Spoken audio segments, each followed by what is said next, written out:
Hello friends, welcome to meaning in Telugu channel. ఈరోజు word ఏమిటంటే unconditionally. దీన్ని తెలుగులో నిరంకుశంగా, నిబంధనలు లేకుండా, పరిమితులు లేకుండా అని అంటారు. ఈ వర్డ్ని ఏ విధమైన షరతులు లేకుండా పూర్తి అంగీకారం లేదా ప్రేమ వంటి సందర్భంలో ఉపయోగిస్తూ ఉంటారు. దీనికి సంబంధించిన కొన్ని ఎగ్జాంపుల్ చూద్దాం. వాటితో ఇంకా బాగా అర్థం చేసుకోవచ్చు.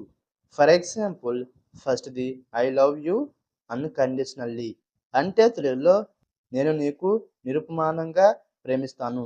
దీని next example and final example he supports her unconditionally అంటే తెలుగులో అతను ఆమెను నిరుపమానంగా మద్దతు ఇస్తాడు. ఈ వీడియో మీకు నచ్చితే లైక్ చేయండి. మరిన్ని వీడియోల కోసం మా ఛానల్‌ని సబ్స్క్రైబ్ చేసుకోండి. Thank you friends.